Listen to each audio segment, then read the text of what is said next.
This is the fourth in the 8-part series on the 7 factors of enlightenment. In this session, we'll explore the third factor, energy, which is viriya in Pali. But before doing so, I'd like to spend a little bit more time on the factor we discussed last time, which is Dhammavichaya in Pali, translated investigation of experience or investigation of phenomena. And I brought in two terms that have slightly different meanings. Investigation is more of an active process. And I also use the word discernment, which also has the connotation, the meaning of seeing or perceiving clearly whatever's happening. It may or may not have such an active sense, because discernment can arise as just a factor or a quality that we have. It can arise on its own without so much a sense of active doing. And we discussed that last time. I want to bring in a couple of more terms that I think help fill out the meaning. One of the terms is in Pali, sampajanya, which is translated as clear comprehension. And the other is yoniso manasikara, which is translated as wise or appropriate attention. Clear comprehension, sampajanya, is often used in conjunction with mindfulness, sati, and you'll hear the phrase sati sampajanya, which is mindfulness and clear comprehension. They're closely related, but they're not exactly the same thing. I gave you my definition when we discussed mindfulness. My own definition of the state of being mindful is just not being lost on automatic pilot, not being caught up or entangled in things, knowing what's happening, being present. The practice of mindfulness was directing our mindful awareness in various ways towards our meditation object, say, for example, mindfulness of breathing, or when we're involved in investigation of phenomena, that's also a way of directing our attention, our mindfulness.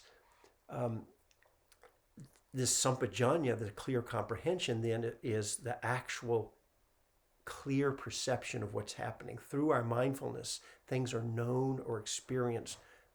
We're not as confused, and we see things for what they really are.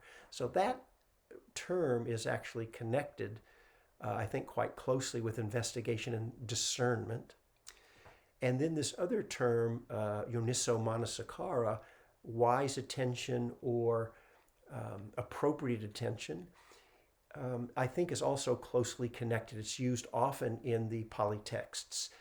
And it's just another sense of, I think it's really another way to think about investigation of Dhamma or a phenomenon. Placing our attention in a way that on the right thing. And to give you an example for that, if you're meditating, say you're trying to stay with your breath or other meditation practice, and other experiences are happening, things are coming up that are more strong, more compelling, and it makes it hard to stay with your breath. Maybe there, for example, some body pain or emotions are coming up, or a lot of thoughts are coming, and it's hard for you to stay settled and present with your breath. Sometimes people can push harder to try to fight against what's happening and stay more connected with the breath. And that actually is we do need to bring that piece in sometimes. Sometimes if other things are going on, we do want to bring up the level of intention or effort to stay more connected.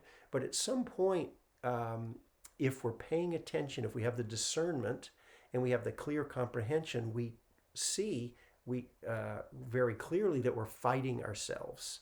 And when we realize that, wise attention then is not to up the level of effort to stay with the breath, but it's to shift our attention to what's going on that's making it more challenging.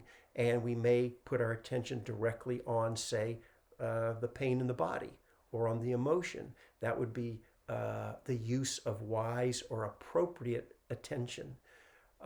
Or we may sometimes just putting our attention on what's going on is enough to allow us to let go and be with it, let go of the struggle around it. However, sometimes that's not enough, and then wise attention would be to look, well, what's underneath that? What's going on to make it hard to stay, say, with this body ache? And we might notice the reactivity, or just being aware of how unpleasant it is and how hard it is to let go. It can take many forms, but hopefully this fills out this idea, this second of the 7 factors of enlightenment, of Dhamma Vichaya, the different senses and meanings of it. So let's now move to the next factor, again in Pali, viriya. It's related to the English word virile, which, that has a real, very manly level of effort. So it brings a certain connotation, but I think we need to be careful with that, because energy, sometimes it's translated in a way that's related to effort, and the energy does come into effort. But first, I just want to speak of it just as an energy. One way to work with this factor is to be aware of what the level of energy is. That's bringing in the investigation and discernment side, just knowing clearly, the clear comprehension of what's happening. And then we can also direct our efforts and direct our attention in a way to work with the energy, to have it in a balanced way that supports our meditation and supports the further development of all the factors of the 7 factors of enlightenment. So this first piece of just knowing what's happening with our energy. Sometimes, of course, energy can be too low, and we feel sleepy, dull. And when that happens, it can also contribute to a lack of clarity. That's not the exact same thing as energy, but all of these factors contribute to everything else. So when our energy is too low, perhaps our discernment or our clear comprehension is not is a little muddy or not as clear. So just knowing that, oh, my energy is too low. On the other hand, sometimes the energy is too high, and it can manifest as in many different ways. It's too much energy in the body, and it can just physically feel like it's hard to just be more settled, and it can lead to a sense of restlessness, which is more in the mind. It's fine to have a lot of energy in the body if we can rest back in mindfulness and just hold it in mindful awareness. Then it doesn't stir up the mind. We can just know that's what's happening.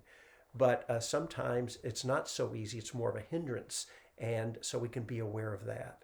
So that's the first place, is to not be unconsciously caught up in it, but to know what the level of energy is. And it can be worth it, useful sometimes to check in, make a point if once, a few times in the sit, don't stir your mind up about it, but just to check in. How's your energy?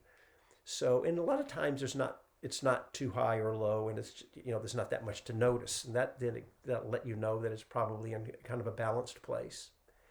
Then the next piece is, how can we work with, what can we do to work with the energy?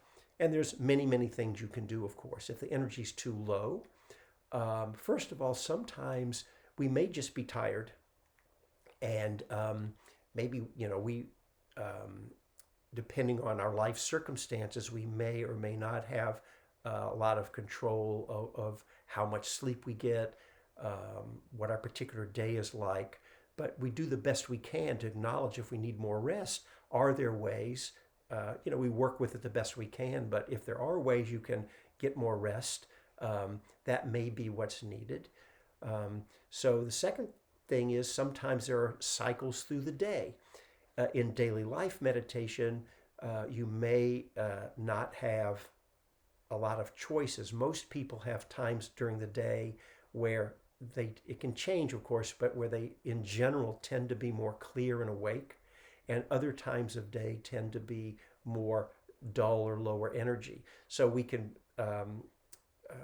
use that if we're fortunate enough to have a choice, choose when we do our meditation practice.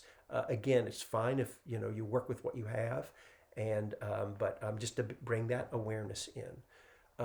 Also, if you're meditating and you're feeling you're more dull or low energy, sometimes it can help just if you meditate with your eyes closed.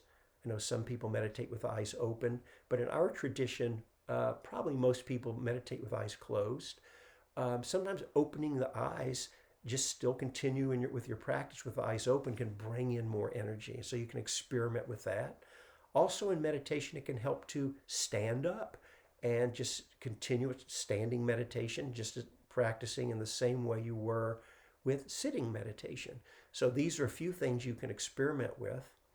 Also, movement is a great energy balancer. When energy is too low, perhaps it's good to do some walking meditation or just do some kind of movement and then come back to the sitting meditation. Whether it's slow movement, it could be mindful movement like yoga, qigong, tai chi, things like that, or just maybe you just need to take a walk, slow or a brisk walk. Experiment to get to know what helps your energy, and sometimes it can be quite brisk and quite vigorous movement, and then come back, sit, and just notice if that helps. It often can help to bring the energy up. Also, if the energy is too high, movement can help get out excess energy. So you can experiment with that, the same kind of movements, but notice if the energy is too high, how it can bring it back. It just naturally seems to be a good energy balancer. Other things you may experiment with, if you happen to know that certain dietary choices help your energy, then you may want to be more conscious and really pay attention to that. Some people, for example, find that for certain meals, if they have the percentage of protein in relationship to carbohydrates, if they get more protein, say you don't eat, say, all pasta, for example, but you get enough protein, that can help.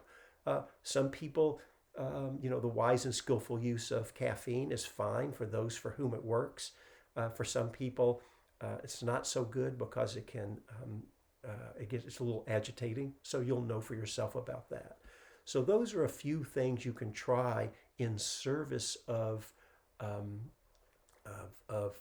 balancing your energy, paying attention in that way. So that's really about all I have to say on this topic. And next time, in the next session, we'll move on to what is called piti in Pali, translated as rapture. It can be bliss, these pleasant experiences. And we'll also bring in energy into that, because this piti can take many forms. One of the forms could be a very energetic form, and that'll be another way that we start to bring in our awareness and how we work with energies.